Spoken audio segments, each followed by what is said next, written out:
Today we'll be working in my workbook called Samuel from Child to Leader of Israel. And this workbook covers 1 Samuel chapters 1 through chapter 7.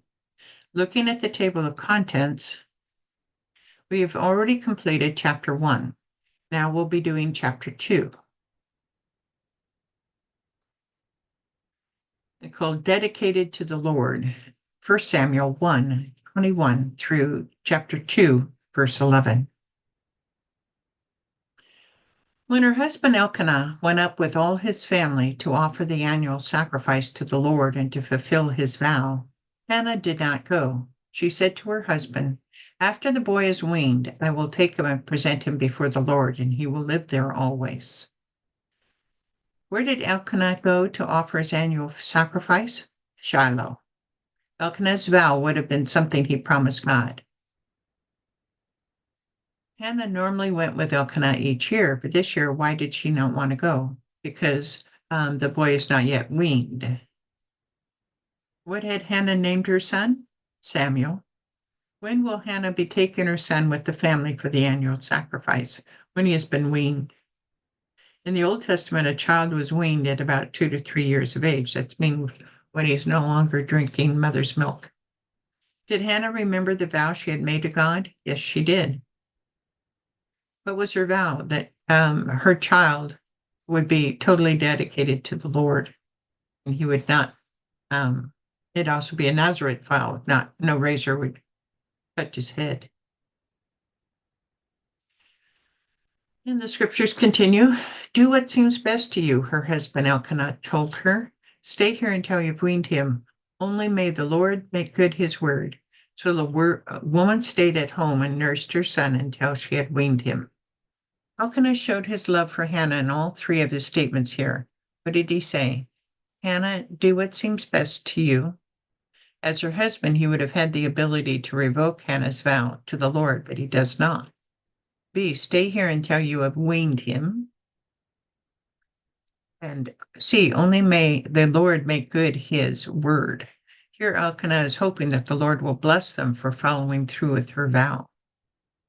If a child is not weaned until they're 2 or 3 years of age, do you think Hannah missed more than one annual sacrifice? Yes, indeed. It might have been 2. Since Hannah knew that she would have Samuel for only 2 to 3 years, what do you think she would have made sure to have done with Samuel in those years? Various family events, make sure that her family sees him in these things, make sure he's instilled well with the Lord, etc. After he is weaned, she took the boy with her, young as he was, along with a 3-year-old bull, an ephah of flour, and a skin of wine, and brought him to the house of the Lord of Shiloh. So Numbers 15, 8 through 10, when you prepare a young bull as a burnt offering or sacrifice for a special vow or a fellowship offering in the Lord, bring with the bull a grain offering of 3/10 of an ephah of finest flour mixed with a hin of olive oil, and also bring half a hin of wine as a drink offering. This will be a food offering, an aroma pleasing to God. How old was Samuel at this point? Either 2 to 3. What 3 things did Hannah bring with her and Samuel? The 3-year-old bull, an ephah of flour, and a skin of wine. Each of the items below were brought as an offering for a special vow. The young bull was a meat offering. Burnt offering, excuse me. The flour was a grain offering. The wine was a drink offering. And together they are a food offering. When the bull had been sacrificed, they brought the boy to Eli. Who is Eli? Again, he's the father of the 2 active priests, and he usually sits outside the tabernacle. Where does he normally sit? Which is the answer to number 2. He sits outside the tabernacle. The scripture says they brought the boy to Eli. Who would they be? Both Hannah and Eli and Elkanah. Excuse me, Hannah and her husband Elkanah.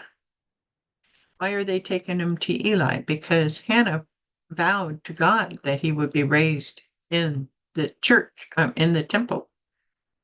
They are bringing Samuel to Eli instead of his two sons, Hophni and Phinehas. Hophni and Phinehas were already known as bad priests, but Eli was still very well respected.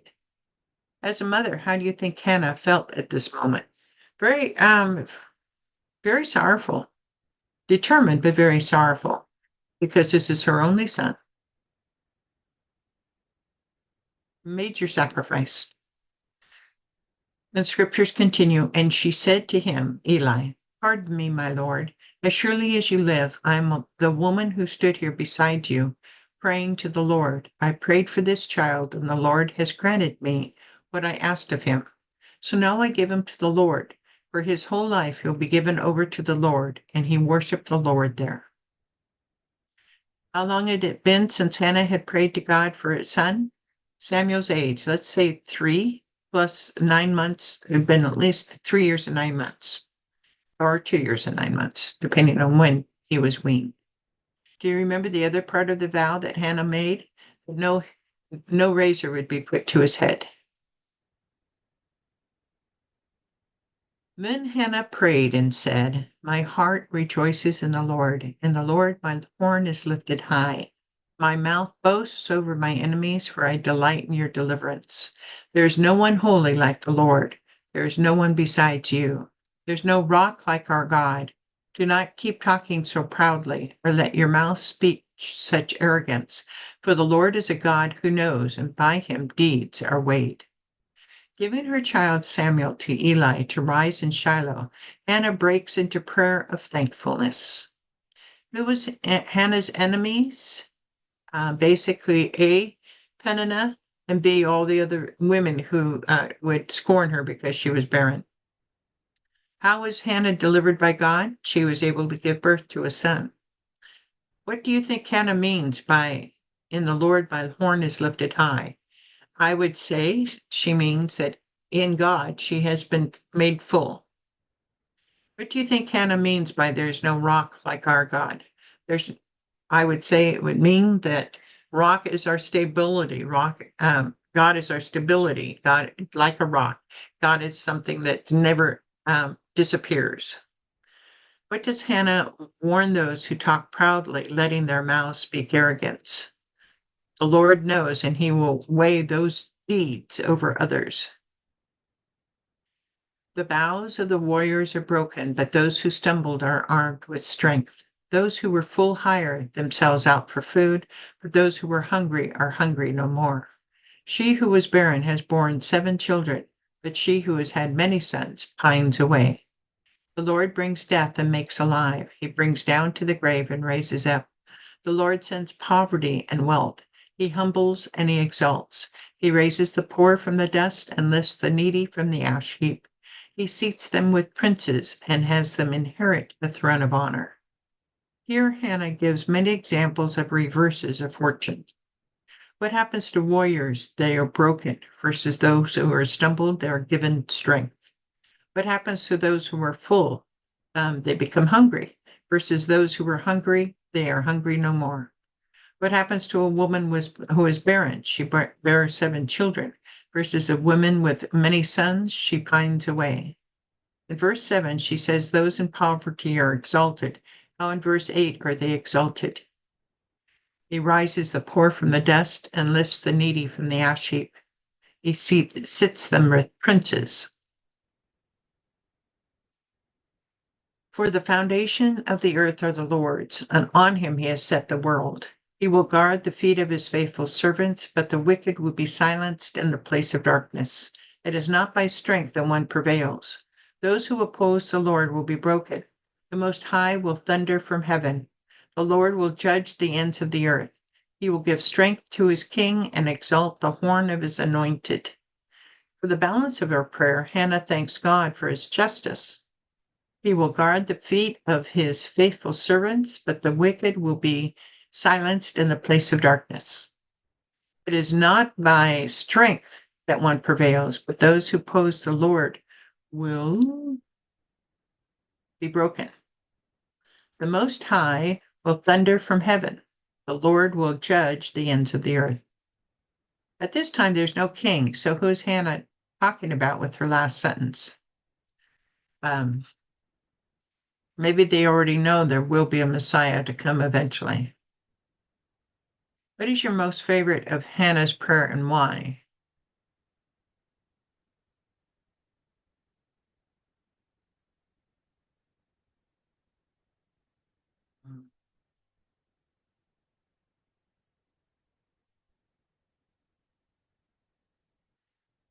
I suppose he will guard the feet of his faithful servants, but the wicked will be silenced in the place of darkness. That's probably the one part of it that I appreciate the most. Then Elkanah went home to Ramah, but the boy ministered before the Lord under Eli the priest.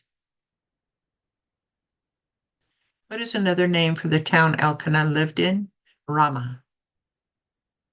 Uh, um, Another name, page 6. It should be different in here.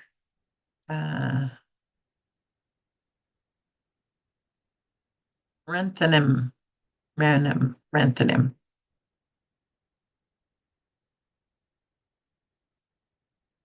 Rama, Renthanim. Although the scripture only identifies Elkanah as going home, who is all with him? Hannah, Peninnah, sons of Peninnah, daughters of Peninnah. What town did Samuel stay in? Shiloh. And what is Samuel doing in Shiloh?